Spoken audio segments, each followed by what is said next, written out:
Oh, what's going on, Philadelphia Eagles fans? It's your boy, Philly Day One. I got a lot of energy, baby. We setting the tone for the playoffs coming in. It's one thing that I can say, man, with this. Let's get on the negative topics first. Jake Elliott is having I wouldn't say like a mental block, but he's been performing well. Nick Sirianni went off to say in the interview that, it's Jade. He has a lot of confidence in him. It don't show because there was a time that we could have kicked the field goal. We went for it on fourth. So I think Nick Sirianni, when talking, you can take only so much from these Nick Sirianni's media days or interviews, because he giving you something left and he gonna turn right. So I don't know if we absolutely go get a kicker of next year, or if you remember, Jake Elliott had some problems last year and then he came in kind of clutch in the playoffs. Maybe this happens again. Hopefully it happens again. Maybe we don't even find out. I would hope so, because the offensive line is trending forward. And maybe we don't find out. And then we'll just get a kicker next year.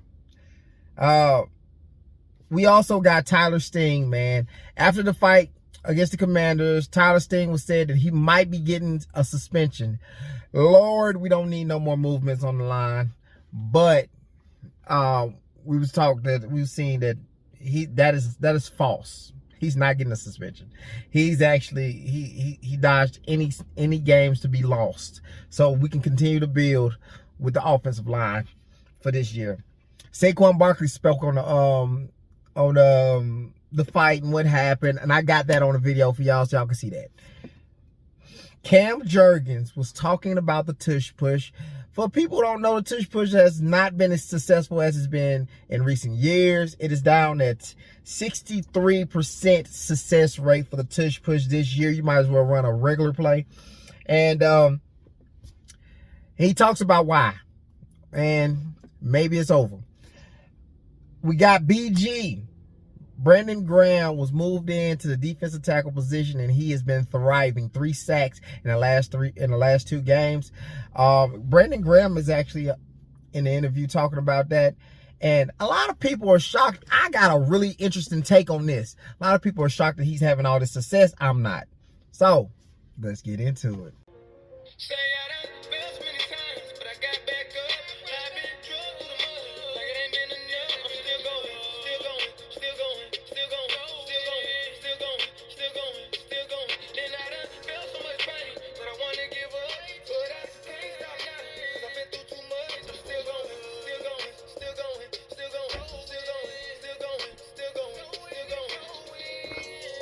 All right, here's the deal. Something's got to be done with Jake Elliott. 6 points is big in the NFL. We missed him because we kicked it.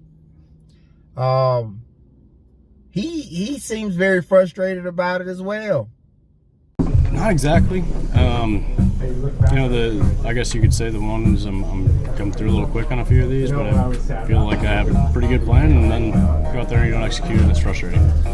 Is that something in the moment, Jake, versus do you have to look at it from a? I mean, you can feel it pretty much off the foot what happened. So, and then it's trying to go back to the sideline and figure it out and fix it and make sure that doesn't happen again.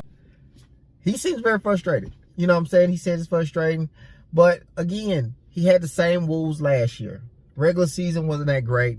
He goes into the postseason and he is pretty much perfect. I think he was perfect in the postseason of last year, and I don't mind that, because we're going into the postseason. But we got to make some of these kicks. We got to make some of these kicks, man. Nick Sirianni said that he's not worried at all. He actually went into the media day and he talked about it, and he said he's very confident in him.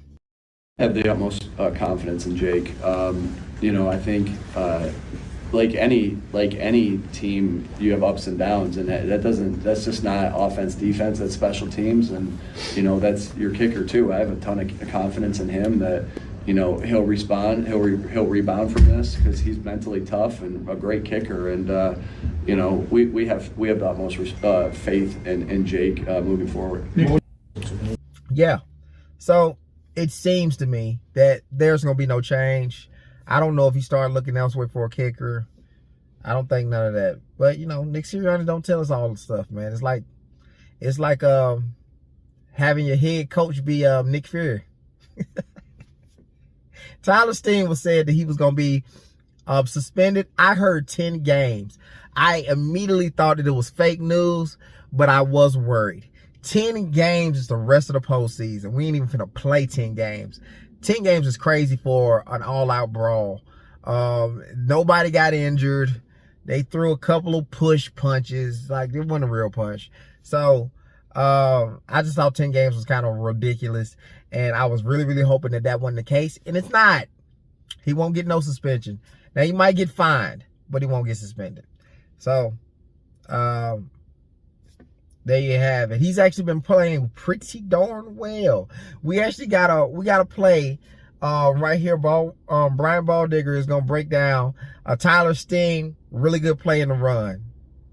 Right after touching Cam Jurgens, he chips up and gets to the second level on a linebacker, and Saquon Barkley gets a. Tyler Steen out here, we're gelling. We're gelling. The more we move, we are gelling. And that's good. We're going into the postseason gelling. Yeah, I would like to gel a little earlier, but whatever. You know what I'm saying? Now we're going into postseason gelling. I love that. Saquon Barkley talks what happened in the fight, what's going on through his mind. We got to be better. Obviously, we got to take care of each other. It's a brotherhood on their side and our side. We got to be better. We got to be smart. I got to be smart. I shouldn't put myself in that situation. It's really not worth it. Bobby Wagner did a really good job of, you know, making it make sense to me in that moment too. I think you get to throw 2 or 3 punches at a helmet.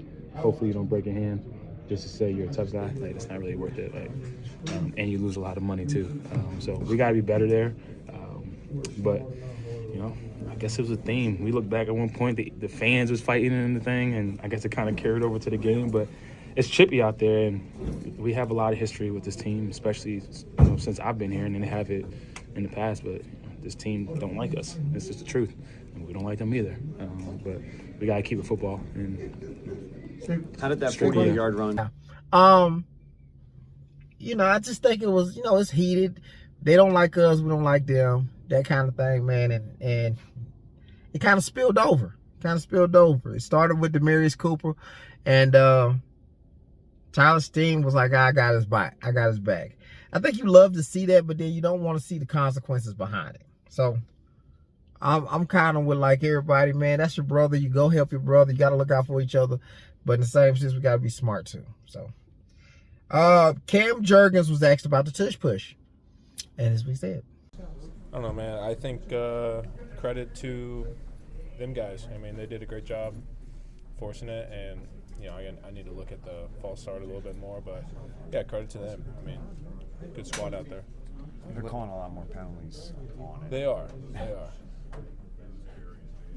That can't help, right? I mean, that can't help trying to run it, right? Like, you guys, because you're so successful with it, you kind of brought this scrutiny upon yourselves. And now, in a way, you're on your worst enemy in a way. It's still our bread and butter, you know. Might get a little dry at times, but bread and butter is bread and butter. Yeah. So, I'm thinking just run a regular play. Some of the plays we got, this spread thing we got is a cheat code. I hope they look at it. We were really, really good in the spread. Like, nobody defensively does anything to stop us. Devontae Smith dropped a ball with this spread offense, and he had to drop that ball because if he'd have caught it, that's a touchdown. We still got a touchdown, but we ran all the way up the field with spread. This is different. It's different. I think we found something with this spread offense. So I'm excited to see what wrinkles they put in there, because it's most definitely, it makes the defense think. Now, we can still run out of it. Our quarterback runs. So you can't take everybody out of the box. You're gonna have to play some zone, and he can throw those. So it depends on what you want to do. What poison you die by. We got Brandon Graham, man, playing awesome in the absence of Jalen Carter. He was out there and he told us this. Seems like since you moved to the interior line, you've been almost like thriving since Jalen Carter's been out. Do you feel like that's the case, and what about it has been working well for you? Well, you know what, a guy like Jalen Carter, you know, you lose him. I mean, that's a big void right there. And I'm just so happy to at least be half of what he is in the middle and just going out there and just doing my job with the guys. And I ain't gonna take all the credit because them guys, we all been out there working together, and just so happen that it's been coming my way. When the play comes to you, you know, you got to make it. Brandon Graham has been getting a lot of, oh my God, he's playing so well in the as a D tackle, yada yada yada. He played well before. Do we not remember the Tom Brady sack? That year, Brandon Graham played a nice bit of time as D tackle. He did. Him and Fletcher Cox on the same side. Sometimes he play in, Fletcher play on the outside. Why people don't remember that? You know, he played well, really good. He had a real good year that year we won the Super Bowl. And people just feel like they just forgot. You know what I'm saying? I knew he could play that role. And Brandon Graham plays it the way it should be played. He's not trying to hit you with a move or something. He crushing that pocket. That's how you should play it. If Jordan Davis wasn't getting double teamed on every play, he should crush that pocket. All right. With that being said, I'm going to play the video first.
I got a better idea. Hold your breath. Hold your breath. Let's see how long you last. Don't save me no seat. Hold your damn breath. Let's see how long you last. You know what I'm saying? Let's see how long you last. Y'all want us out so bad. Hey, I tell you what, keep the hate alive. We don't give a shit. Keep the hate alive. I love it. We feed off of it. Keep the hate alive. I don't give a damn. We're going to go and win a championship this year and show y'all how it's done. Tell Jerry Jones to get his notepad out. And we out. Let's go Birds.